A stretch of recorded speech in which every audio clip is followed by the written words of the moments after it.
الحمد للہ رب العالمین والصلاة والسلام علی اشرف الانبیاء والمرسلین نبینا محمد وعلی آلہ وصحبہ اجمعین اما بعد فاعوذ باللہ من الشیطان الرجیم ومن احسن قولا ممن دعا الی اللہ وعمل صالحا وقال اننی من المسلمین۔ برادران اسلام اور عزیز بھائیوں،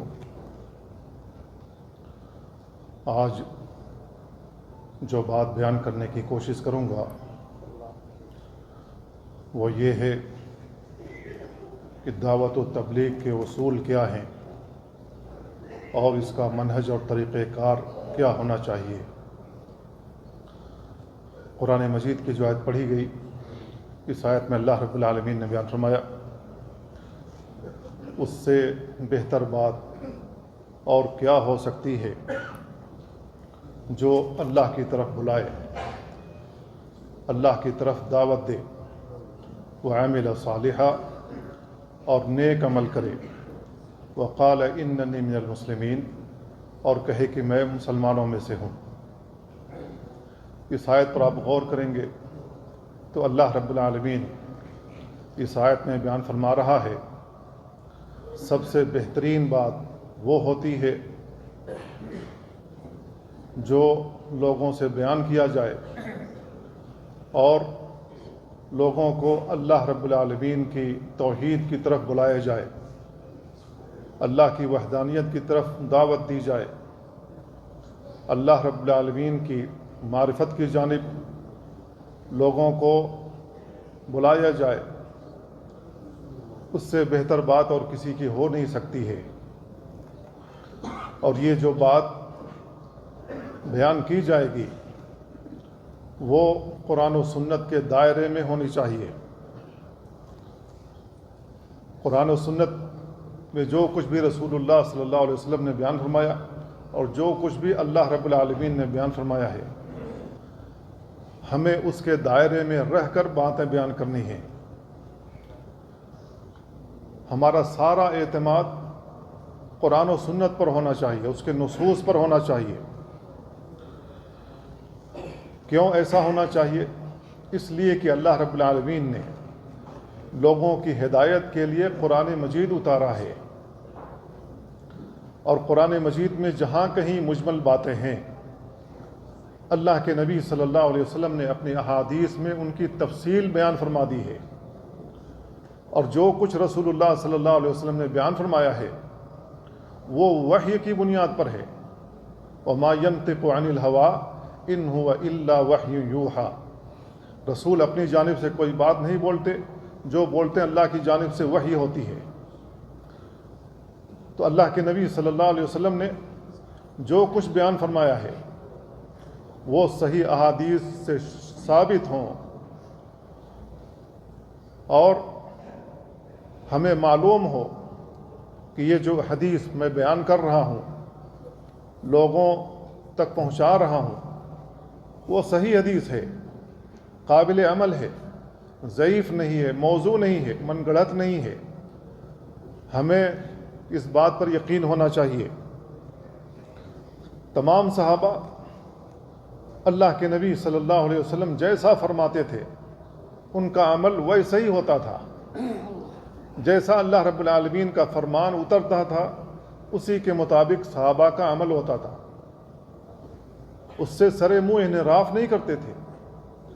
اگر کسی صحابی کو قرآن فہمی میں ذرا سے بھی دشواری آئی ہے اور اپنے اجتہاد کو انہوں نے داخل کیا، اجتہاد کو دخل دیا ہے اور بات نہیں سمجھ میں آئی، تو رسول اللہ صلی اللہ علیہ وسلم سے آ کر پوچھ لیا، اللہ کے نبی صلی اللہ علیہ وسلم نے اس کی وضاحت فرما دی۔ تو اس طریقے سے صحابہ اکرام کا عمل ہوتا تھا، یہی عمل ہمارا بھی ہونا چاہیے۔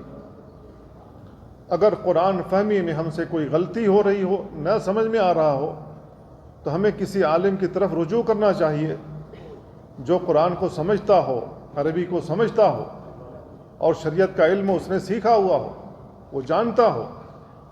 اسی طریقے سے کوئی حدیث ایسی ہو جو ہماری سمجھ میں نہ آ رہی ہو، کیونکہ بعض احادیث متعارض ہوتی ہیں اور ہم یہ نہیں جان پاتے کہ اس میں سے پہلی حدیث کون سی ہے، بعد کی کون سی حدیث ہے، مؤخر کون سی حدیث ہے، اور ناسخ منسوخ کا مسئلہ ہم نہیں سمجھ پاتے، تو ہم کہتے ہیں دیکھو جی یہاں تو یہ کہا جا رہا ہے اور یہاں پر یہ کہا جا رہا ہے، اب یہ کیسے ہو سکتا ہے؟ تو ایسا بھی ہو سکتا ہے کہ ناسخ اور منسوخ کا مسئلہ ہو، اللہ رب العالمین جس چیز کو چاہتا ہے دین بناتا ہے، اور کبھی اس کو منسوخ کر دیتا ہے اور اس کے بدلے میں دوسرا حکم لاتا ہے۔ قرآن مجید میں ایسی مثالیں بہت ساری ہیں۔ تو میرے بھائیو، اگر قرآن فہمی میں ہمیں دشواری پیش آ رہی ہو تو ہمیں کسی عالم کی جانب رجوع کرنا چاہیے، اس لیے کہ صحابہ کرام اللہ کے نبی صلی اللہ علیہ وسلم کی جانب رجوع کیا کرتے تھے، تو ہمارا جو فہم ہے وہ سلف کے فہم کے مطابق ہونا چاہیے۔ سلف کون ہے؟ صحابہ و تابعین ہیں، یہ ہمارے سلف ہیں۔ تو صحابہ تابعین سے جو کچھ بھی ثابت ہو ہمیں اس کو دیکھنا ہوگا اور اس کے مطابق عمل کرنا ہوگا۔ اللہ رب العالمین نے قرآن مجید میں اپنے رسول کی اطاعت کرنے کا حکم دیا، جہاں اپنی اطاعت کرنے کا بھی حکم دیا ہے، اور رسول اللہ صلی اللہ علیہ وسلم کی اطاعت میں اپنی اطاعت قرار دی۔ وَمَن يُطِعِ الرَّسُولَ فَقَدْ أَطَاعَ اللَّهَ، جس نے رسول کی اطاعت کی اس نے اللہ کی اطاعت کی ہے۔ تو اللہ رب العالمین کی اطاعت ہوگی اور اس کے رسول کی اطاعت ہوگی۔ اور صحابہ کرام نے اس سے کیسے سمجھا، قرآن مجید کے نصوص سے اور نبی کریم صلی اللہ علیہ وسلم کے فرمان سے کیا سمجھا، اسی کے مطابق ہمیں سمجھنا، اسی کے مطابق چلنا ہے۔ اپنے فہم کو صحابہ کے، سلف صالحین کے فہم کے مطابق کیوں کرنا ہے؟ اس کی وجہ یہ ہے کہ انہوں نے رسول اللہ صلی اللہ علیہ وسلم کو دیکھا ہے، انہوں نے رسول اللہ صلی اللہ علیہ وسلم سے سنا ہے، براہ راست سنا ہے، اور نبی کریم صلی اللہ علیہ وسلم نے جیسا عمل کیا ہے اسی کے مطابق انہوں نے عمل کیا ہے، جیسا رسول اللہ صلی اللہ علیہ وسلم نے حکم دیا اسی کے مطابق انہوں نے عمل کیا ہے، اور وہ قرآن و سنت کے مفہوم کو زیادہ سمجھنے والے تھے۔ اس لیے ہمارا جو فہم ہوگا وہ صحابہ و تابعین کے فہم کے مطابق ہونا چاہیے۔ تو اس انداز سے اگر ہم قرآن و سنت کو سمجھتے ہیں اور سیکھتے ہیں تو ہم درست راہ پر ہیں، اور اگر ہم اپنے آپ کو سلف کے فہم سے بالا تر سمجھ کر کے اپنی منمانی کرتے ہیں تو گمراہی کا راستہ ہم اپنے لیے کھول رہے ہیں۔ ہمارے صحابہ و تابعین سے جن لوگوں نے سیکھا ہے ان کا طریقہ کار یہی رہا ہے، اور جن لوگوں نے یہ راہ چھوڑی ہے وہ گمراہ ہوئے ہیں، اور گمراہ فرقوں کی ایک لمبی قطار ہے، لمبی فہرست ہے۔ ان کے بارے میں اگر بیان کیا جائے تو بہت وقت درکار ہوگا۔ عمران بن حسین رضی اللہ تعالیٰ عنہ بیان کرتے ہیں، اللہ کے نبی صلی اللہ علیہ وسلم نے بیان فرمایا، خیر الناس قرنی، بہترین زمانہ میرا زمانہ ہے جس میں میں اور صحابہ تھے، ثم الذین یلونہم، اور بہترین زمانہ ان کے بعد والوں کا ہے، تابعین کے بعد تبع تابعین اس میں آ جائیں گے۔ تو اللہ کے نبی صلی اللہ علیہ وسلم بیان فرمایا، خیر الناس قرنی، بہترین لوگ وہ ہیں، بہترین زمانہ وہ ہے جو میرے زمانے میں زندگی گزارنے والے ہیں۔ اللہ کے نبی نے بہترین زمانہ کیوں کہا ہے؟ اس کی وجہ یہ ہے کہ انہوں نے رسول اللہ صلی اللہ علیہ وسلم کو دیکھا ہے، سنا ہے، کرتے ہوئے دیکھا اور اسی کے مطابق عمل کیا، اور اسی پر ان کا انتقال ہوا ہے۔ اس لیے اللہ کے نبی صلی اللہ علیہ وسلم نے کہا بہترین زمانہ میرا زمانہ، بہترین زمانے کے لوگ میرے زمانے کے لوگ ہیں، ثم الذین یلونہم، پھر ان کے بعد والے ہیں، ثم الذین یلونہم، پھر ان کے بعد والے ہیں، تبع تابعین تک آ جاتے ہیں۔ اللہ کے نبی صلی اللہ علیہ وسلم نے ان زمانوں کو بہترین زمانہ قرار دیا۔ کیوں؟ اس لیے کہ تبع تابعین نے تابعین سے، تابعین نے صحابہ سے سنا ہے، اور وہ ساری روایتیں نقل کی ہیں۔ جب فتنوں کا دور آیا ہے، عثمان رضی اللہ تعالیٰ عنہ کی شہادت کے بعد اور علی رضی اللہ تعالیٰ عنہ کی 4 سالہ حکومت میں بہت ساری حدیثیں گڑھنے والے جب لوگ موجود تھے اور تابعین کا زمانہ آیا ہے، محمد بن سیرین رحمہ اللہ واضح الفاظ میں کہتے ہیں، سموا لنا رجالکم، کوئی بھی حدیث بیان کرنے سے پہلے یہ بتاؤ کہ تم نے سنا کس سے ہے۔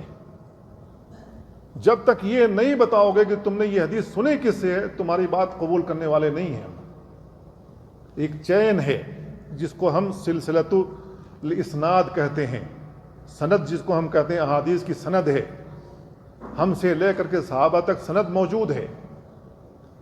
چین ہے, یہ چین ٹوٹنی نہیں چاہیے. اگر چین ٹوٹتی ہے یا اس میں کہیں پر خرابی آتی ہے تو وہ حدیث ضعیف ہو جاتی ہے, وہ حدیث صحیح نہیں رہتی. تو اللہ کے نبی صلی اللہ علیہ وسلم نے بہترین زمانہ اپنے زمانے کو قرار دیا, پھر اس کے بعد والوں کو. اس لیے میرے بھائیو, ہمیں نصوص سمجھنے کے لیے اپنے فہم کو صحابہ اور تابعین کے فہم کے مطابق کرنا ہوگا. کیوں کرنا ہوگا؟ اس کی وجہ وہی ہے کہ صحابہ کرام نے رسول اللہ صلی اللہ علیہ وسلم کو دیکھا ہے, اور اللہ رب العالمین نے قرآن مجید جو نازل کیا ہے اس کے سب سے زیادہ سمجھنے والے وہی لوگ تھے, بہترین سمجھنے والے وہی لوگ تھے. کیوں بہترین سمجھنے والے لوگ وہی تھے؟ اس لیے کہ ان کی عربی خالص تھی, اور قرآن مجید جو نازل کیا گیا ہے اللہ رب العالمین کی جانب سے وہ خالص عربی میں ہے. بعد میں عربی میں الفاظ داخل ہو گئے, ممکن ہے سمجھنے میں کسی کو غلطی ہو جائے, لیکن جو خالص لوگ تھے, خالص عرب لوگ تھے, خالص عربی سمجھنے والے لوگ تھے, ان کے اندر غلطی نہیں ہو سکتی. اور اگر غلطی کسی صحابی سے سمجھنے میں ہو رہی ہے, اللہ کے نبی صلی اللہ علیہ وسلم موجود تھے صحیح کرنے کے لیے. اس لیے ہمیں اپنے فہم کو صحابہ کے فہم کے مطابق کرنا ہوگا, قرآن و سنت کے دائرے میں ہمیں رہنا ہوگا, اور اپنے فہم کو صحابہ و تابعین کے فہم کے مطابق کرنا ہوگا. اگر ہمیں کہیں پر کوئی اختلاف نظر آئے کسی بھی مسئلے میں, تو ہر حال میں ہمیں کتاب و سنت کی جانب رجوع کرنا چاہیے. اللہ رب العالمین نے اس کا حکم دیا ہے, فَإِن تَنَازَعْتُمْ فِي شَيْءٍ فَرُدُّوهُ إِلَى اللَّهِ وَالرَّسُولِ إِن كُنتُمْ تُؤْمِنُونَ بِاللَّهِ وَالْيَوْمِ الْآخِرِ ذَلِكَ خَيْرٌ وَأَحْسَنُ تَأْوِيلًا. اگر تمہارے درمیان نزاع ہو جائے کسی بھی مسئلے میں, کسی بھی مسئلے میں تمہارے درمیان اگر اختلاف ہو جائے, اس کو اللہ اور اس کے رسول کی جانب پلٹاؤ, حل وہی موجود ہے.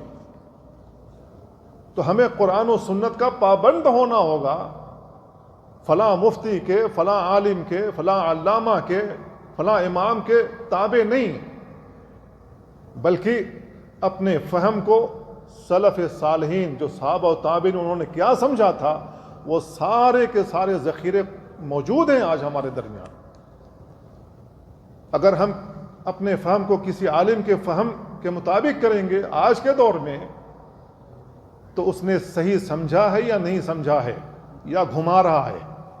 گھمانے والے آج بہت ہیں, ادھر کا ادھر گھما دیں گے, اور عام آدمی نہیں سمجھ پائے گا کہ یہاں گھمایا جا رہا ہے. تو میرے بھائیو, اللہ رب العالمین نے قرآن مجید کو آسان بنایا ہے.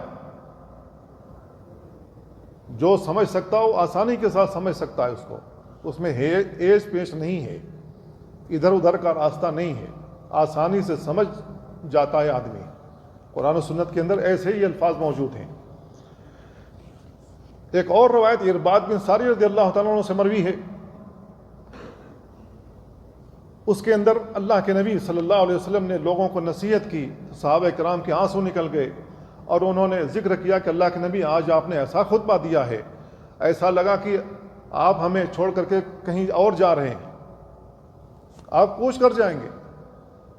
تو اللہ کے نبی صلی اللہ علیہ وسلم نے جو اس طریقے سے خطبہ دیا ہے اس میں آپ نے بیان فرمایا, اوصیکم بتقوی اللہ عز وجل, میں اللہ کا تقوی اختیار کرنے کے تمہیں وصیت کرتا ہوں, والسمع والطاعہ, اور سننے اور اطاعت کرنے کی وصیت کرتا ہوں.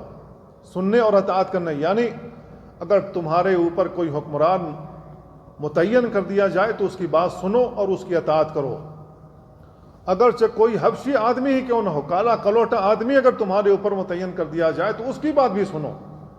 بعض حدیثوں میں ہے کہ اگرچہ وہ ظلم کر رہا ہو پھر بھی اس کا ظلم برداشت کرو, لیکن اس کی اطاعت کرو, اس پر خروج نہیں کرنا ہے, تلوار لے کر کے باہر نہیں آنا کہ اس سے یہ غلطی ہو گئی تو لہذا اس کو ہٹاؤ, تلوار کے زور پر اس کو ہٹانا شروع کر دو. یہ منہج نہیں صحابہ کا. صحابہ کے منہج سے جو بھی ہٹے ہیں, کسی بھی حاکم سے معمولی سے بھی کوئی غلطی ہو جاتی ہے, روڈوں پر نکل کر کے اس کو ہٹاؤ. جو آدمی اپنے گھر کو صحیح نہیں سنبھال سکتا ہے وہ پورے ملک کو جو چلانے والا اس کو ہٹانے کے لیے تیار ہو جاتا ہے. یہ صورتحال صحابہ کا منہج یہ نہیں رہا ہے۔ تو میرے بھائیو، اللہ کے نبی صلی اللہ علیہ وسلم نے کہا وَإِن كَانَ عَبْدًا حَبَشِيًّا، اگر جب تمہارے اوپر کوئی حبشی غلام متعین کر دیا جائے، فَإِنَّهُ مَنْ يَعِشْ مِنْكُمْ يَرَى بَعْدِي اخْتِلَافًا كَثِيرًا، میرے بعد تم میں سے جو بھی زندہ رہے گا بہت زیادہ اختلاف دیکھے گا۔ کرنا کیا ہے اختلاف دیکھے گا؟ تو فَعَلَيْكُمْ بِسُنَّتِي، میری سنت کو لازم پکڑنا۔ اللہ کے نبی صلی اللہ علیہ وسلم جیسا کر گئے، جیسا فرما گئے ہیں، اسی کو لازم پکڑنا ہے۔ وَسُنَّةِ الْخُلَفَاءِ الرَّاشِدِينَ الْمَهْدِيِّينَ، اور میرے بعد جو خلفاء ہوں گے، جو ہدایت یافتہ ہیں، ان کے طریقہ کار کو لازم پکڑنا۔ تو اللہ کے نبی صلی اللہ علیہ وسلم نے ایک حدیث میں بیان فرما دیا ہے کہ یہ جو خلافت چلے گی 40 سال تک چلے گی۔ 40 سال کی خلافت اگر دیکھا جائے تو ہمارے چاروں خلفاء اس کے اندر آ جاتے ہیں۔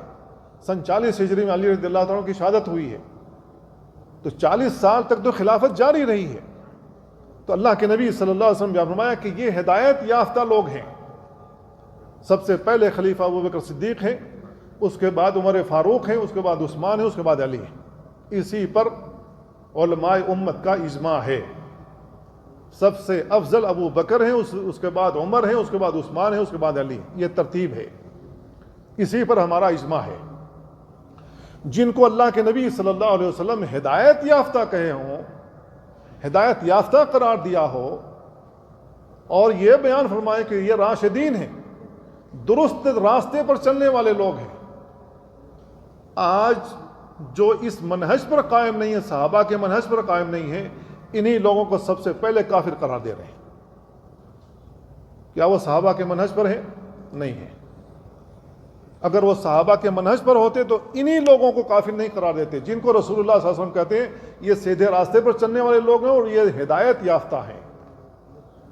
اور اگر یہ بگڑے ہوئے لوگ ہوتے، جہنمی لوگ ہوتے، کافر ہو گئے ہوتے، اللہ کے نبی صلی اللہ علیہ وسلم نے ان کو دنیا ہی میں جنت کی بشارت نہ دی ہوتی۔ ایک آدمی ہے جس کو نبی کریم صلی اللہ علیہ وسلم نے سرٹیفکیٹ دی ہے، مہر لگا کے دے دی ہے کہ یہ جنتی ہے، آج کا بگڑے ہوئے عقیدے والا انسان کر رہا ہے یہ کافر ہے، اس کو جہنم میں بھیج رہا ہے۔ اس کا مطلب یہ ہے کہ نہ اس نے قرآن سمجھا ہے، اور نہ نبی کا فرمان سمجھا ہے، اور نہ صحابہ کے منہج کو سمجھا ہے۔ صحابہ کے منہج سے وہ مختلف ہیں، اسی وجہ سے وہ بگڑے ہوئے ہیں۔ اللہ کے نبی صلی اللہ علیہ وسلم نے اس حدیث کے اندر آگے بیان فرمایا عضوا علیہا بالنواجذ، میرے سنت اور خلفائے راشدین کی سنت کو ایسے پکڑنا جیسے اپنے دانتوں سے کسی چیز کو مضبوطی کے ساتھ پکڑ لیتے ہو۔ چھوڑوں گا نہیں جب تک انگلی کٹ نہ جائے۔ اس طریقے سے مضبوطی کے ساتھ دانتوں کے ساتھ چبا لینا ہے، دبا دینا ہے۔ یہ تاکید ہے اللہ کے نبی صلی اللہ علیہ وسلم کی۔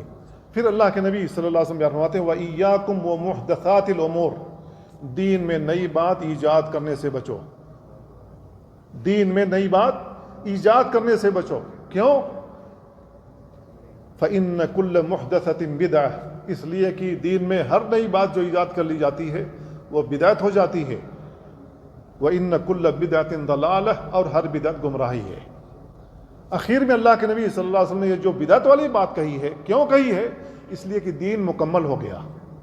اليوم اکملت لکم دینکم واتممت علیکم نعمتی ورضیت لکم الاسلام دینا۔ اللہ کے نبی صلی اللہ علیہ وسلم نے یہ آیت پڑھ کر کے صحابہ کو سنایا۔ اللہ رب العالمین نے آپ کے اوپر یہ آیت نازل کی۔ کہاں پر یہ آیت نازل کی؟ عرفات کے میدان میں۔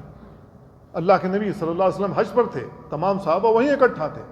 اللہ کے نبی صلی اللہ علیہ وسلم نے یہ آیت صحابہ کو سنائی ہے، اور صحابہ نے اس کو قبول کیا کہ دین مکمل ہو گیا، نعمت پوری ہو گئی۔ اب اسی دین کے دائرے میں رہ کر ہمیں دین پر چلنا بھی ہے، دین کی تبلیغ بھی کرنی ہے، دین کو سمجھنا بھی ہے، دین کو سمجھانا بھی ہے۔ اس سے باہر نکلو گے تو بدعت میں پڑ جاؤ گے، اور ہر بدعت گمراہی ہے، اور گمراہی والا راستہ جہنم کی طرف لے جاتا ہے، وہ سیدھا راستہ نہیں ہے۔ اس لیے میرے بھائیوں، دعوت دین کے لیے کتاب و سنت پر چلنا ضروری ہے، کتاب و سنت کو سیکھنا ضروری ہے۔ سیکھے بغیر آپ کیسے کسی کو تبلیغ کر سکتے ہیں، کسی کو بتا سکتے ہیں؟ گمراہی کا شکار ہو جائیں گے۔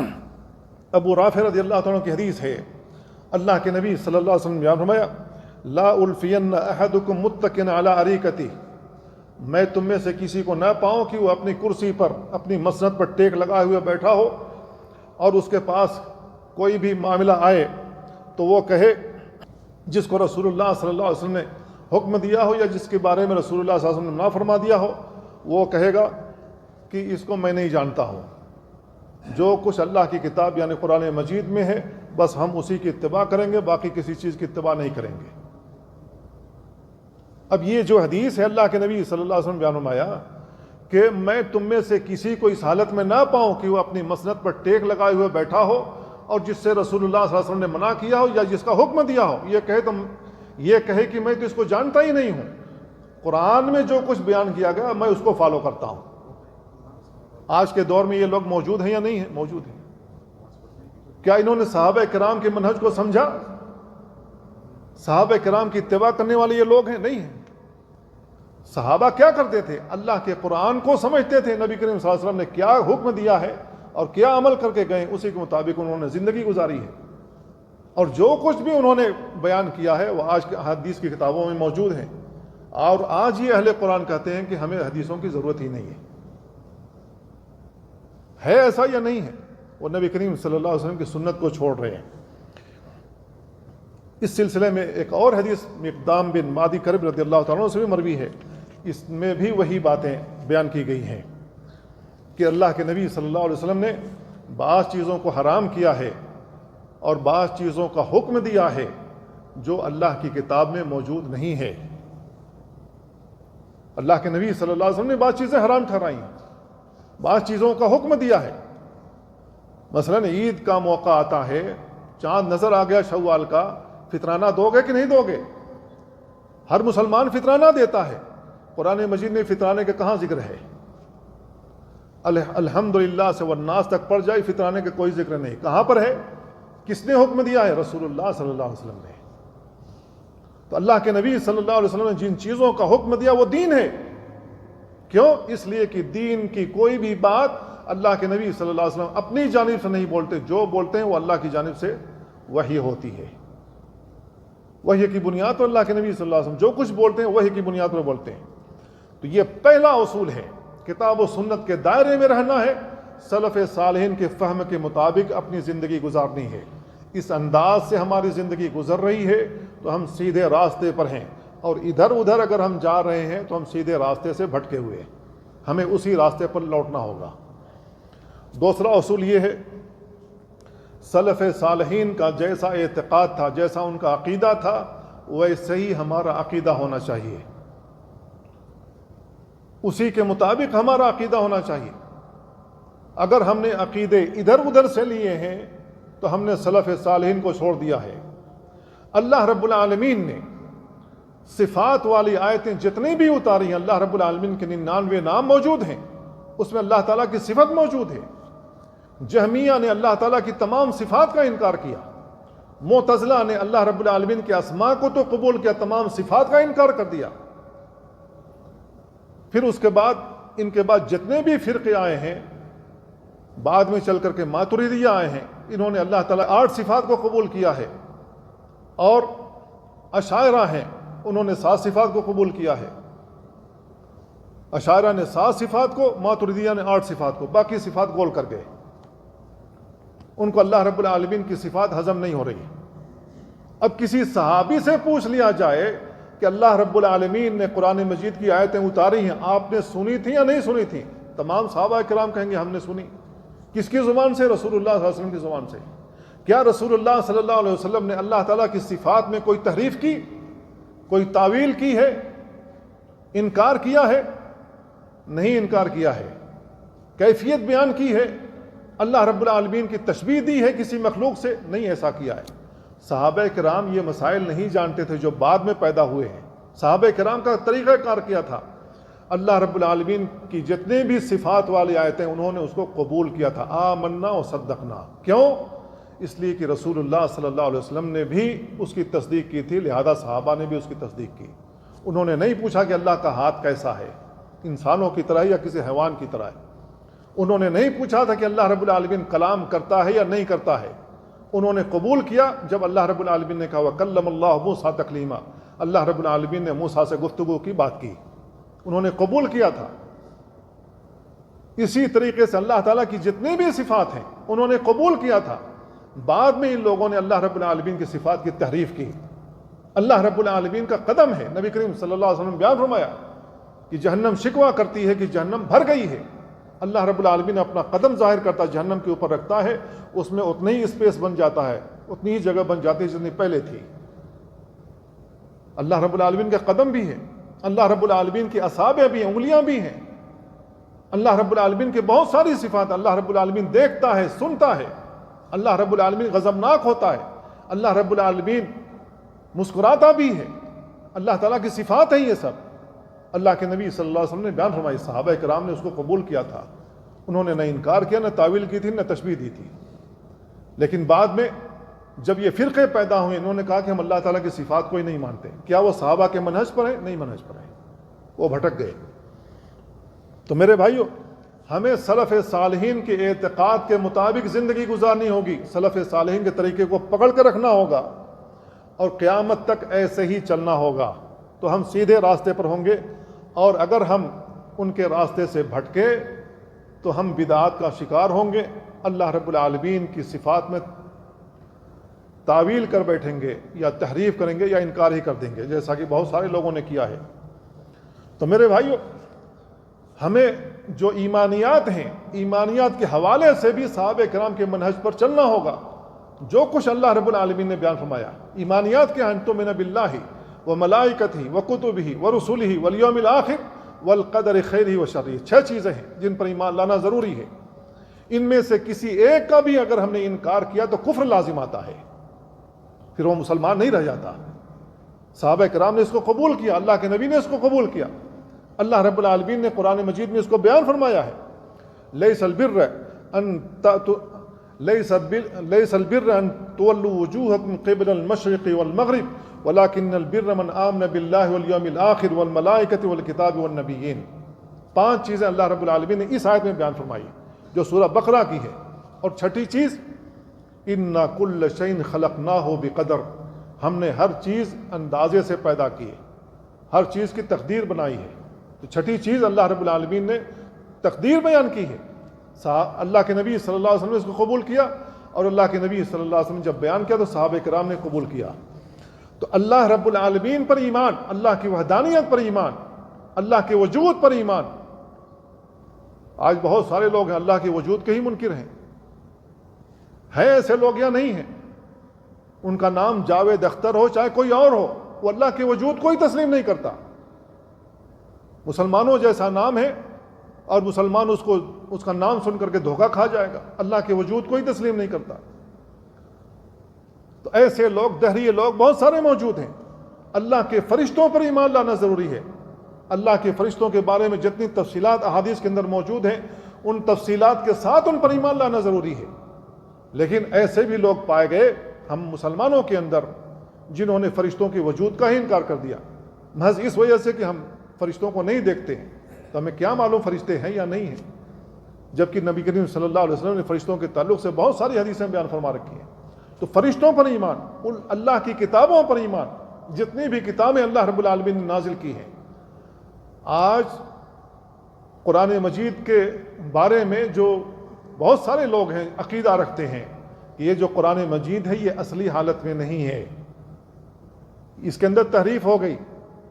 40 پاروں کا قرآن ابھی اسی سال لانچ ہوا ہے، عراق سے چھاپ کر کے اس کو لانچ کیا گیا ہے۔ یہ 30 پاروں کا ہے، ان کا 40 پاروں کا قرآن لانچ ہو گیا، 10 پارے بڑھا دیے۔ قادیانیوں نے بھی اپنا قرآن چھاپا ہوا ہے، اس کے اندر کیا کیا ہے، بہت ساری چیزیں انہوں نے ڈال رکھی ہیں۔ تو ہمیں متنبہ رہنا چاہیے۔ اللہ رب العالمین نے قرآن مجید نازل کیا، اور قیامت تک وہ اس کی حفاظت کرتا رہے گا۔ اس میں بڑھانے والے گھٹانے والے جتنے بھی موجود ہیں، یہ سب کے سب ذلیل ہوں گے۔ کن لوگوں نے کیا، کیسے کیا، وہ ساری چیزیں واضح ہو جاتی ہیں، اور یہ لوگ ذلیل ہو گئے۔ تو میرے بھائیو، کتابوں پر ایمان، اس کے رسولوں پر ایمان، کسی رسول کا انکار نہیں کرنا ہے۔ اللہ رب العالمین نے جتنے بھی رسول بھیجے ہیں، ہر رسول پر ایمان لانا ہے۔ آخری رسول محمد صلی اللہ علیہ وسلم ہے، ہمیں ان پر بھی ایمان لانا ہے، یوم آخرت پر ایمان لانا ہے۔ یوم آخرت کے بھی بہت سارے منکر ہیں، کہتے ہیں ہم مریں گے دوبارہ زندہ ہوں گے، پھر مریں گے دوبارہ زندہ ہوں گے، پھر مریں گے دوبارہ زندہ ہوں گے، پنرجنم کے قائل ہیں۔ ہندوؤں جتنے بھی ہندو ہیں وہ پنرجنم کے قائل ہیں یا نہیں ہیں؟ کتنی بار؟ 7 بار، 7 بار ان کا پنرجنم ہوگا۔ 8ویں بار کیا ہوگا ان سے پوچھ لیا جائے تو خاموش ہو جاتے ہیں۔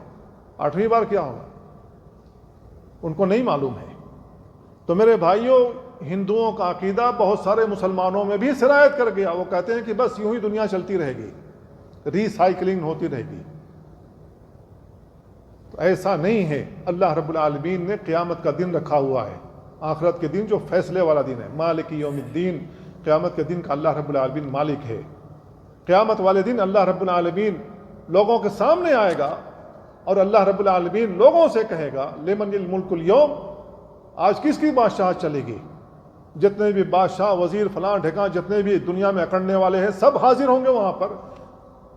کوئی شخص بول نہیں سکے گا۔ اللہ رب العالمین کا جلوہ اس قدر ہوگا، اللہ رب العالمین کا رعب اس قدر چھایا ہوا ہوگا، اللہ رب العالمین اس قدر غضبناک ہوگا، اس کی غضبناکی کو دیکھ کر کے کوئی بولنے کی ہمت نہیں کرے گا۔ اللہ رب العالمین خود ہی جواب دے گا للہ الواحد القہار۔ آج اس کی بادشاہت چلے گی، اس کا حکم چلے گا جو کہ قہار ہے، جس کا قہر سب کے اوپر یکساں ہے۔ اللہ رب العالمین کا قہر بارش کی صورت میں آ جائے، بستیاں الٹ پلٹ ہو جاتی ہیں، کسی میں نہ روکنے کی طاقت ہے نہ اس کو دھیما کرنے کی طاقت ہے۔ اللہ رب العالمین آندھی بھیج دے، یہ اللہ رب العالمین کا قہر ہے جو اپنا دنیا میں نازل کرتا ہے۔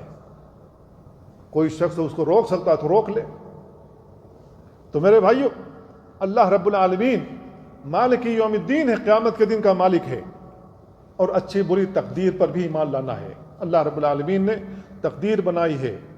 آسمان و زمین کی تخلیق سے 50,000 سال پہلے اللہ رب العالمین نے سب کچھ لکھ دیا تھا، کیا ہونا ہے کیا نہیں ہونا ہے، اور جب تک دنیا قائم رہے گی کتنے لوگ پیدا ہوں گے، کم مریں گے، کس کو عزت ملے گی، کس کو ذلت ملے گی، کون بیمار ہوگا، کون شفا یاب ہوگا، کیا ہوگا، ساری تفصیلات اللہ رب العالمین نے لکھ دی ہیں۔ ہو وہی رہا ہے جو اللہ رب العالمین نے لکھا ہوا۔ اللہ رب العالمین نے جو کچھ بھی لکھا ہوا ہے وہ اپنے سابقہ علم کی بنیاد پر لکھا ہوا ہے۔ یہ نہیں ہے کہ ہم تقدیر کے ہاتھوں مجبور ہیں۔ جب مسلمانوں کا عقیدہ بگڑا ہے تقدیر کے تعلق سے، کہتے ہیں کہ چوری میں اس لیے کر رہا ہوں کہ میرے قسمت میں ہی لکھا ہوا چوری کرنا، اس لیے میں کر رہا ہوں۔ کوئی ڈاکہ ڈالا تو کہتے ہیں میری قسمت میں ڈاکہ ڈالنا لکھا ہوا اس لیے میں کر رہا ہوں، میرا کیا قصور ہے؟ قصور تو اللہ کا ہے۔ چوری یہ کر رہا ہے، ڈاکہ یہ ڈال رہا ہے، قصور اللہ کو ٹھہرا رہا ہے، قصوروار اللہ کو ٹھہرا رہا ہے۔ قصوروار کس کو ٹھہرا رہا ہے؟ اللہ رب العالمین۔ تو میرے بھائی، یہ صحابہ کا یہ منہج نہیں تھا، صحابہ کا یہ عقیدہ نہیں تھا، انہوں نے تسلیم کیا تھا۔ ہمیں بھی تسلیم کرنا چاہیے اسی طریقے سے جس طریقے سے صحابہ نے تسلیم کیا تھا۔ تو 6 چیزیں اللہ رب العالمین نے قرآن مجید کے اندر بیان فرمائی ہیں۔ اسی طریقے سے دعوت کے اصول میں سے یہ ہے کہ ہم صحیح عقیدے کے مطابق چلیں اور صحیح عقیدے کے خلاف جو بھی چیزیں آئیں ان کو قبول نہ کریں، ان کو رد کر دیں اور صحیح عقیدے کی دعوت دیں۔ کیوں؟ اس لیے کہ صحیح عقیدے کی جانب تمام انبیاء دعوت دیتے رہے ہیں۔ اللہ کے نبی صلی اللہ علیہ وسلم نے اسی کی دعوت دی ہے، اور اللہ کے نبی صلی اللہ علیہ وسلم کے صحابہ کرام نے اسی کی دعوت دی ہے اور اسی پر چلتے رہے ہیں۔ اللہ رب العالمین نے کہا وَلَقَدْ بَعَثْنَا فِي كُلِّ أُمَّةٍ رَسُولًا أَنِ اعْبُدُوا اللَّهَ۔ سب سے پہلی دعوت اللہ کی عبادت کرو، تنہا اللہ کی عبادت کرو، اللہ کی عبادت میں کسی کو شریک نہ کرو۔ ہر نبی نے یہی بات کہی ہے، اعبدوا اللہ ما لکم من الہ غیرہ، اللہ کی عبادت کرو، اللہ کے علاوہ تمہارا کوئی معبود نہیں ہے۔ نوح علیہ السلام نے، ہود علیہ السلام نے، صالح نے، شعیب نے اور تمام انبیاء کرام نے اسی کی دعوت دی ہے کہ لوگوں اللہ کی عبادت کرو، اللہ کے ساتھ کسی کو شریک نہ ٹھہراؤ۔ اللہ کے نبی صلی اللہ علیہ وسلم جب تک زندہ رہے دعوت دیتے رہے۔ اللہ کے نبی صلی اللہ علیہ وسلم نے صحابہ کرام کو متعین کیا ہوا تھا درس دینے کے لیے، دین سکھانے کے لیے، قرآن پڑھانے کے لیے، دین کی تعلیم کے لیے۔ اللہ کے نبی صلی اللہ علیہ وسلم نے مدینہ سے دور بھی بھیجا، معاذ بن جبل رضی اللہ تعالیٰ عنہ کو یمن کی جانب بھیجا۔ مدینہ سے یمن کتنی دور ہے؟ اللہ کے نبی صلی اللہ علیہ وسلم نے وہاں سے روانہ کیا معاذ بن جبل رضی اللہ تعالیٰ عنہ کو یمن کی جانب کہ جاؤ ان کو دین سکھاؤ۔ اللہ کے نبی صلی اللہ علیہ وسلم نے انہیں تعلیم دی، دین کیسے سکھانا ہے۔ عبداللہ بن عباس رضی اللہ عنہ سے یہ حدیث مروی ہے، اللہ کے نبی صلی اللہ علیہ وسلم نے معاذ بن جبل رضی اللہ عنہ کو جب یمن کی جانب بھیجا ہے تو ان کو بتایا انک تاتی قوما اہل کتاب، آپ اہل کتاب کی قوم کی طرف جا رہے ہیں، یعنی ایسے لوگوں سے آپ کا واسطہ پڑے گا جن کے پاس پہلے سے کتاب موجود ہے، توریت اور انجیل موجود ہے، ان کے پاس علم ہے، لہذا سنبھل کر تمہیں دعوت دینی ہوگی، سنبھل کر بات کرنی ہوگی، اپنی بات کیسے پہنچانا ہے سمجھنا ہوگا۔ یہ نہیں ہے کہ ہتھوڑا ایسے ہی مار دو، ہتھوڑا ایسے ہی مارو گے تو پھر الٹا ہو جائے گا۔ اللہ کے نبی صلی اللہ علیہ وسلم نے ترتیب بتلائی۔ کیا ترتیب بتلائی؟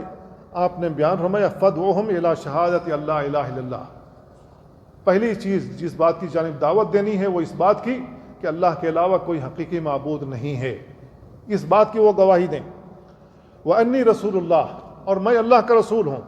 فإنہم اطاعوک لذالک، اگر وہ آپ کی بات یہ مان لیتے ہیں، اللہ پر ایمان لائے، رسول کی رسالت پر ایمان لائے، اگر یہ بات مان لیا، قبول کر لیا، فأعلمہم ان اللہ افترض علیہم 5 صلوات فی اليوم واللیلہ، پھر انہیں بتانا کہ اللہ رب العالمین نے ان پر 5 وقتہ نمازیں فرض کی ہیں رات و دن میں، ان کو ادا کرنا ہوگا، ان کو پڑھنا ہوگا، جماعت کے ساتھ پڑھنا ہوگا۔ فإنہم اطاعوک لذالک، اگر وہ آپ کی یہ بات بھی مان لیتے ہیں تو ان کو بتانا ان اللہ افترض علیہم صدقۃ فی اموالہم، اللہ رب العالمین نے ان کے مالوں میں زکوٰۃ فرض کی ہے، تؤخذ من اغنیائہم وترد علی فقرائہم، جو ان کے مالداروں سے لی جائے گی اور انہیں کے غرباء میں، فقراء میں لوٹا دی جائے گی، تاکہ فقیر فقیر نہ رہے، محتاج محتاج نہ رہے، وہ اپنے پیروں پر کھڑا ہو سکے۔ یہ اسلامی اصول ہے۔ تو اللہ کے نبی صلی اللہ علیہ وسلم نے ترتیب بتلائی، پہلے کیا دعوت دینی ہے۔ اس منہج سے اگر ہم ہٹیں گے، اس طریقہ کار سے ہم ہٹیں گے تو بہت ساری خرابی لازم آئے گی۔ لوگ وہ بات سننا پسند کرتے ہیں جو ان کو اچھی لگتی ہو، لوگ وہ بات سننا پسند نہیں کرتے جو ان کو کڑوی لگ جائے۔ یہ ہمارا حال ہے۔ تو اللہ کے نبی صلی اللہ علیہ وسلم نے معاذ بن جبل رضی اللہ عنہ کو پہلے نمبر پر کہا تھا، پہلے ان کو لا الہ الا اللہ محمد رسول اللہ کی گواہی کی جانب دعوت دینا۔ لا الہ الا اللہ کی اگر تفصیلات بیان کی جائیں تو بہت سارے لوگوں کو برا لگ جاتا ہے، بہت سارے لوگوں کو، بہت سارے مسلمانوں کو برا لگ جاتا ہے۔ اسی وجہ سے آج بہت ساری تبلیغی جماعتیں ہمارے درمیان میں موجود ہیں، لا الہ الا اللہ کے موضوع کو نہیں چھیڑتے، لا الہ الا اللہ کے موضوع کو نہیں چھیڑتے، کیونکہ یہ موضوع اگر چھیڑا گیا تو ہر حال میں وہ سارا کچھ بیان کرنا ہوگا جو رسول اللہ صلی اللہ علیہ وسلم نے بیان کیا ہے، اس لیے وہ اس کو نہیں چھیڑتے، بس وہی میٹھے میٹھے لڈو بانٹ رہے ہیں تاکہ وہ آسانی کے ساتھ کھاتے رہیں اور ہمارے ساتھ جمے رہیں۔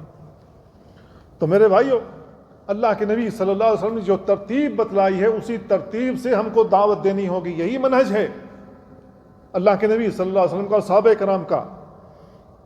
اللہ کے نبی صلی اللہ علیہ وسلم 13 سال مکہ میں زندگی گزار گئے، کس بات کی دعوت دیتے رہے؟ لوگوں کو موحد بناتے رہے، شرک سے نکال کر کے، بندوں کی عبادت سے نکال کر کے اللہ کی عبادت کی جانب لوگوں کو لاتے رہے، بتوں کی پوجا کرنے سے انہیں روکتے رہے۔ اللہ کے نبی صلی اللہ علیہ وسلم نے وہاں نماز کا حکم دیا، نہ زکوٰۃ کا حکم دیا، نہ حج کا دیا، نہ روزے کا دیا، نہ جہاد کا دیا، نہ کسی اور چیز کا، صرف لوگوں کا عقیدہ درست کرتے رہے۔ جب مدینہ آئے ہیں تو اللہ رب العالمین نے احکامات نازل کیے، اور مدینہ رخصت ہونے سے پہلے، مدینہ ہجرت ہونے سے پہلے اللہ تعالیٰ نے نماز فرض کی۔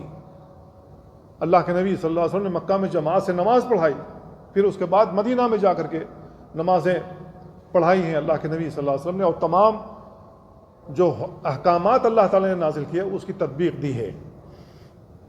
تو اللہ کے نبی صلی اللہ علیہ وسلم جس منہج پر قائم رہے اور اسی منہج پر صحابہ کرام قائم رہے، اس کے بعد تابعین، تبع تابعین اور ائمہ جس عقیدے پر تھے وہی عقیدہ ہمیں اپنانا ہوگا۔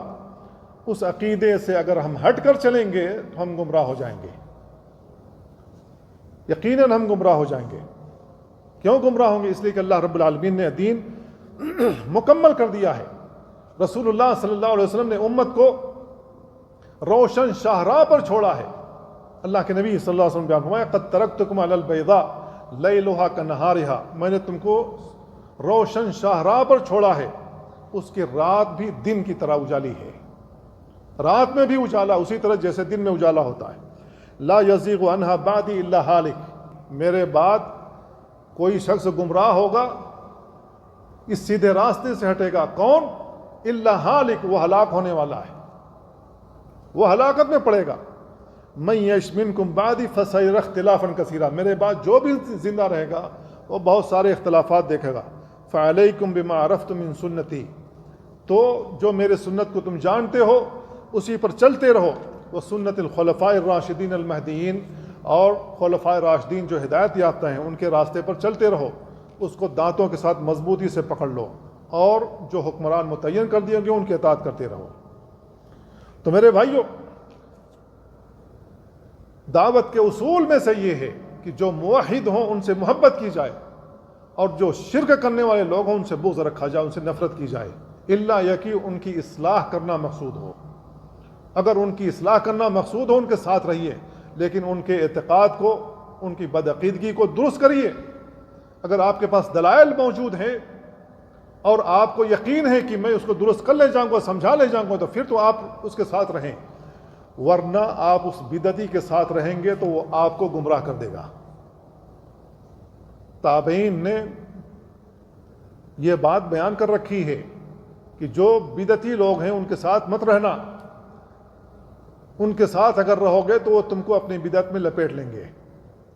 کیا ہم جہاں پر رہتے ہیں وہاں پر جھنڈے نکالے جاتے ہیں، جلوس نکلتے ہیں، کیا ہم نہیں نکل جاتے؟ روڈوں پر ہم نہا دھل کر کے کپڑے اچھے پہن کر نکلتے ہیں یا نہیں نکلتے ہیں؟ کس کا اثر ہے؟ وہ اسی کا اثر ہے کہ ہمارے دوست ایسے ہی لوگ ہیں، لہذا ہم نکل جاتے ہیں۔ تو ایسے لوگوں کو اگر سمجھانا مقصود ہو پھر تو ٹھیک ہے، ان کو سمجھایا جائے، اور اگر نہ سمجھ سکیں تو ایسے لوگوں سے بغض رکھنا چاہیے، ایسے لوگوں سے عداوت رکھنی چاہیے۔ یہی ابراہیم علیہ السلام کا منہج ہے، اور ابراہیم علیہ السلام کے بعد جتنے بھی انبیاء آئے، بلکہ تمام انبیاء کا یہی منہج رہا ہے۔ اللہ رب العالمین نے ان کے بارے میں بیان فرمایا قد کانت لکم اسوۃ حسنہ فی ابراہیم، ابراہیم علیہ السلام کی زندگی میں تمہارے لیے بہترین نمونہ ہے، والذین معہ، اور جو ان کے ساتھ تھے، اذ قالوا انا براء منکم، کہ ان لوگوں نے کہا تھا ہم تم سے اپنے برات کا اظہار کرتے ہیں، وَمِمَّا تَعْبُدُونَ مِن دُونِ اللَّهِ، اور اس سے بھی برات کا اظہار کرتے ہیں جن کو تم اللہ کے علاوہ عبادت کرتے ہو، کفرنا بکم، ہم نے تمہارا انکار کیا، وبدا بیننا وبینکم العداوۃ والبغضاء، ہمارے درمیان تمہارے درمیان بغض و عناد شروع ہو گیا ہمیشہ کے لیے، حتی تؤمنوا باللہ وحدہ، یہاں تک کہ ایک اللہ پر ایمان لاؤ، یہاں تک کہ موحد بن جاؤ۔ یہ ہمارا طریقہ کار ہونا چاہیے جو اللہ رب العالمین نے بیان فرمایا ہے۔ اور جب مومن ہوں جن کا عقیدہ درست ہو تو یہ ایک دوسرے کے بھائی ہیں، والمؤمنون والمؤمنات بعضهم اولیاء بعض، مومن مردوں کے بھائی ہیں، ان کے دوست ہیں، مومن خواتین کے دوست ہیں، وہ ان کے بھائی ان کے دوست ہیں۔ ہمیں دوستی والا رویہ اختیار کرنا چاہیے، بھائیوں والا رویہ اختیار کرنا چاہیے مومنوں کے ساتھ، لیکن بدعتیوں کے ساتھ نہیں، جو شرک کرنے والے ان کے ساتھ نہیں۔ یہ قرآنی منہج ہے۔ اللہ کے نبی صلی اللہ علیہ وسلم نے امت کو یہی بات پہنچائی ہے، اور ہمیں اسی پر قائم و دائم رہنا چاہیے۔ تو میرے بھائیوں، جو بھی مسلمان ہو وہ جتنا متقی انسان ہے، پرہیزگار انسان ہے، اس سے اتنی زیادہ محبت کی جائے گی۔ اور سب سے زیادہ متقی اور پرہیزگار انسان اگر کوئی دنیا میں گزرا ہے تو وہ صحابہ ہیں، ان سے ہمیں سب سے زیادہ محبت کرنا چاہیے۔ پھر ان کے نقش قدم پر چلنے والے جتنے بھی لوگ ہیں ان سے محبت کرنی چاہیے، اور جو صحابہ کے منہج سے ہٹے ہوئے ہیں ان سے اتنی محبت نہیں رکھنی چاہیے، بلکہ ان کے اندر جس قدر بدعات پائی جائیں، جس قدر شرکیات پائی جائیں، جس قدر خرافات پائی جائیں، ان سے اسی قدر نفرت ہونی چاہیے۔ یہ صحابہ کا منہج ہے۔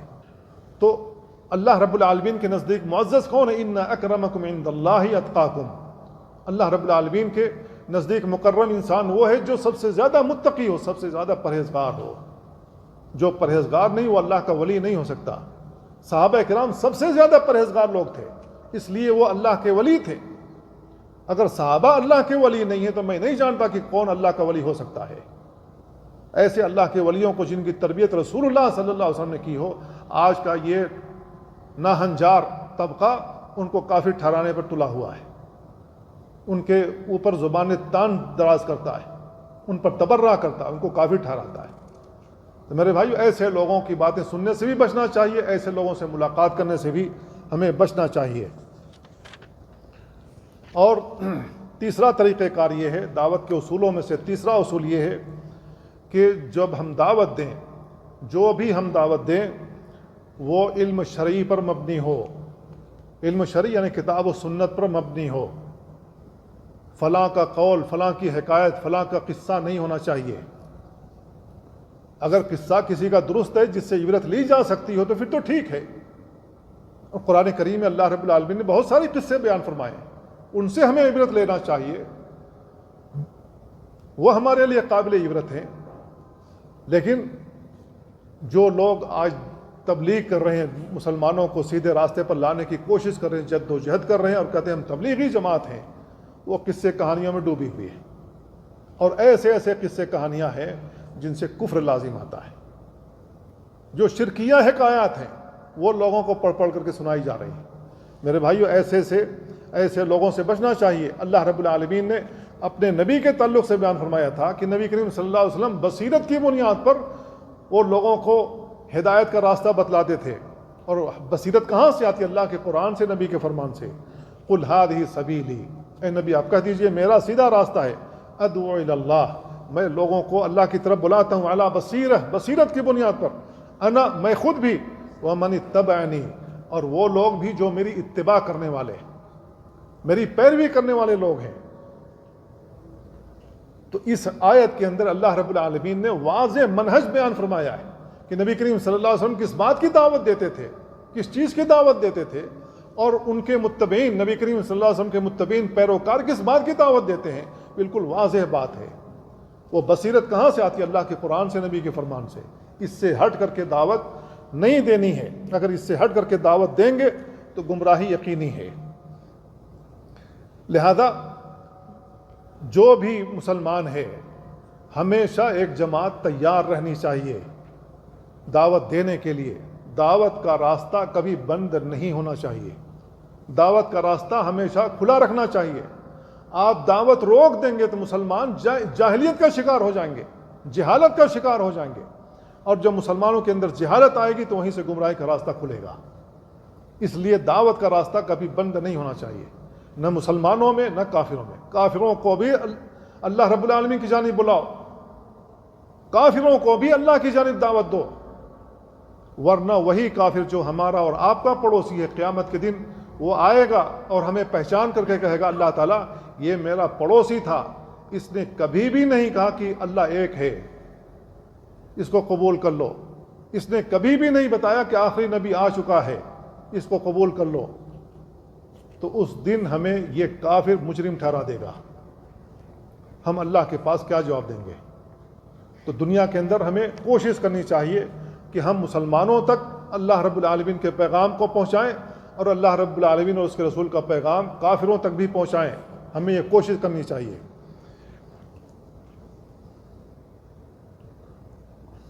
اللہ رب العالمین نے قرآن کریم کے اندر بیان فرمایا ہے کہ مسلمانوں کی جو جماعت تبلیغ کرنے کے لیے، دعوت دینے کے لیے تیار ہوگی، اس کو پہلے خود تیار ہونا ہوگا۔ کس چیز سے تیار ہونا ہوگا؟ قرآن سیکھنا ہوگا، قرآن کے معنی اور مفہوم کو سیکھنا ہوگا۔ نبی کریم صلی اللہ علیہ وسلم نے کیا بیان فرمایا؟ آپ کی احادیث پڑھنا ہوگا، سیکھنا ہوگا، یاد کرنا ہوگا، اور اس کو سمجھنا ہوگا اسی طریقے سے جس طریقے سے صحابہ سمجھتے تھے، اور اسی کے مطابق ہمیں لوگوں کو تبلیغ کرنا چاہیے۔ اللہ رب العالمین نے اس کا حکم دیا ہے، وَمَا كَانَ الْمُؤْمِنُونَ لِيَنْفِرُوا كَافَّةً، مومنوں کو یہ نہیں کرنا چاہیے کہ سب کے سب تبلیغ کے لیے نکل جائیں۔ فَلَوْلَا نَفَرَ مِنْ كُلِّ فِرْقَةٍ مِّنْهُمْ طَائِفَةٌ لِيَتَفَقَّهُوا فِي الدِّينِ، بلکہ بڑی جماعت میں سے ایک چھوٹی جماعت ہونی چاہیے جو دین کی سمجھ کے لیے وہ نکلے، دین کی سمجھ حاصل کرے، فقہ فی الدین حاصل کرے۔ اور جب دین کی سمجھ حاصل ہو جائے تو اب وہ جب اپنے گھروں کو لوٹیں گے، اپنے محلوں کو لوٹیں گے، اپنی ڈسٹرکٹ میں لوٹیں گے، اپنے دوستوں میں لوٹیں گے، تو کیا کریں گے؟ وَلِيُنذِرُوا قَوْمَهُمْ إِذَا رَجَعُوا إِلَيْهِمْ، تو جن کی طرف وہ پلٹ کر کے گیا ہے دین سیکھ کر کے، اب ان کو اللہ رب العالمین کے عذاب سے ڈرائے گا۔ اللہ رب العالمین کس بنیاد پر لوگوں کو عذاب دیتا ہے انہیں بتانا ہوگا۔ لعلہم یحذرون، تاکہ وہ بچ جائیں، تاکہ وہ اللہ رب العالمین سے ڈر جائیں۔ تو ایک جماعت ہمیشہ ہونی چاہیے، لیکن کیسی ہونی چاہیے؟ لیتفقہوا فی الدین، دین میں ان کو سمجھ حاصل ہو۔ بغیر تفقہ فی الدین کیے ہوئے ایسے ہی حیوانوں کی طرح نکلیں گے تو آپ کس بات کی دعوت دے رہے ہیں؟ محرم کا مہینہ آتا ہے، لوگ جھنڈے لے کر کے ہرے اور کالے لباس پہن کر کے جاتے ہیں، حیوانوں کی طرح جاتے ہیں نہیں جاتے؟ کسی کی ہوٹل ہو اور ہوٹل کی بھٹی باہر ہو، یہ کمبخت اس کو توڑتے ہوئے جاتے ہیں، اوپر لائٹ کی وائرنگ ہو اس کو اکھاڑ دیتے ہیں، توڑ دیتے ہیں۔ یہ حیوانوں کی طرح جا رہے ہیں نہیں جا رہے ہیں؟ کیا یہی اسلام ہے؟ یہ اسلام نہیں ہے، یہ اسلام نہیں ہے۔ تو میرے بھائیو، ہمیں اخوت کی تعلیم دی گئی ہے، حیوانیت کی نہیں۔ اس لیے ہمیں قرآن و سنت کے دائرے میں رہنا ہوگا۔ اور چوتھا اصول یہ ہے، دعوت کے اصولوں میں سے چوتھا اصول یہ ہے کہ جن کو دعوت دی جائے ان کی رعایت کرتے ہوئے دعوت دی جائے۔ مثلا سارے لوگ جاہل ہیں، پڑھے لکھے لوگ نہیں ہیں، ان کو وہی تعلیم دینی چاہیے جس کو وہ نہیں جانتے ہیں۔ سب سے پہلے توحید سے شروع کیا جائے، نماز سے شروع کیا جائے، زکوٰۃ سے شروع کیا جائے، روزہ سے شروع کیا جائے، حج کے بارے میں بتایا جائے۔ یہ طریقہ کار ہونا چاہیے۔ پڑھے لکھے لوگ موجود ہوں جو سمجھتے ہوں، پھر ان کو اوپر لیول کی باتیں بتانی چاہیے۔ جو بالکل ہی جاہل لوگ ہوں، اگر ان کو اوپر لیول کی باتیں بتائیں گے ان کو بات نہیں سمجھ میں آئے گی۔ LKG کے بچوں کو اگر ڈاکٹری والی پڑھائی پڑھانا شروع کر دیں گے اس کو کیا سمجھ میں آئے گا؟ اس کو نہیں سمجھ میں آئے گا، وہ کنفیوز ہو جائے گا کہ مجھے کیا کہا جا رہا ہے، نہیں سمجھے گا وہ۔ تو ہر چیز کی کیٹیگری ہے، کیٹیگری کے مطابق لوگوں کو دین سکھانا چاہیے، یہی طریقہ کار ہے۔ اللہ رب العالمین نے لوگوں کی رعایت کرتے ہوئے انسانوں جیسا رسول بھیجا، انہی میں سے۔ اگر اللہ رب العالمین انسانوں کے اندر رسول بھیج دیتا فرشتوں کو تو انسان کہتے بھائی یہ تو فرشتہ ہے۔ ہم انسان کیسے زندگی گزارتے ہیں، ہماری محسوسات کیا ہیں، ہم کس چیز کو اچھا سمجھتے ہیں، کس چیز کو برا سمجھتے ہیں، یہ فرشتہ نہیں سمجھتا ہے۔ فرشتوں کو اللہ رب العالمین نے نور سے پیدا کیا ہے، ہم انسانوں کو مٹی سے پیدا کیا ہے۔ ہماری سوچ الگ ہے، ان کی سوچ الگ ہے۔ وہ کس انداز سے بات کرے گا؟ تو لوگ اعتراض کرتے کہ اللہ تعالیٰ تو نے ہمیں سمجھانے کے لیے فرشتہ بھیج دیا ہے، وہ ہماری بات ہی نہیں سمجھتا ہے، یا ہم اس کی بات نہیں سمجھ پا رہے۔ اللہ تعالیٰ نے قرآن مجید کے اندر یہ بات بیان کی ہے کہ اگر میں فرشتہ بھیجتا تو تم یہ کہتے کہ ہم تو اس کی بات ہی نہیں سمجھتے۔ تو اللہ رب العالمین نے انسانوں کو سمجھانے کے لیے انسان بھیجا تاکہ یہ انسان لوگوں کی باتیں سمجھ کر کے صحیح طریقے سے ان کی گائیڈ کر سکے، ان کو سمجھا سکے۔ قالت لہم رسلہم ان نحن الا بشر مثلکم، تمام رسولوں نے کہا ہم تو تمہارے جیسے انسان ہیں، ولکن اللہ یمن علی من یشاء من عبادہ، لیکن اللہ رب العالمین اپنے بندوں میں سے جس کے اوپر چاہتا ہے احسان کر دیتا ہے، اس کو نبی بنا دیتا ہے، رسول بنا دیتا ہے۔ یہ اللہ کا احسان ہے، اللہ رب العالمین کا اختیار ہے۔ اللہ رب العالمین کا یہ اختیار نہیں چھینا جا سکتا ہے۔ اللہ رب العالمین جس کو چاہے رسول بنا دے، جس کو چاہے متعین کر دے، ہمیں اس کے فیصلے کو قبول کرنا ہوگا۔ اور اللہ رب العالمین اسے متعین کرتا ہے جو اس کا اہل ہوتا ہے، کسی نااہلے کو اللہ رب العالمین متعین نہیں کرتا ہے۔ یہ ہمیں سمجھنا چاہیے۔ اللہ کے نبی صلی اللہ علیہ وسلم نے بھی اپنی امت کو یہی بات بتائی ہے، قل انما انا بشر مثلکم یوحی الی، میں تمہارے ہی جیسا انسان ہوں، لیکن میرے اور تمہیں فرق یہ ہے کہ میرے اوپر وحی آتی ہے، اللہ کا فرشتہ آتا ہے، اللہ کا پیغام آتا ہے جو میں تمہیں سناتا ہوں۔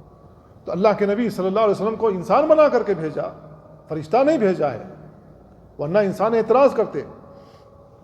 اس لیے جن کو بھی دعوت دینا مقصود ہو، سب سے پہلے ہمیں متعین کرنا چاہیے کہ یہ کیسے لوگ ہیں، یہ جاننا چاہیے کہ یہ کیسے لوگ ہیں، کتنے زیادہ سمجھدار ہیں، میری بات سمجھ سکیں گے یا نہیں سمجھ سکیں گے۔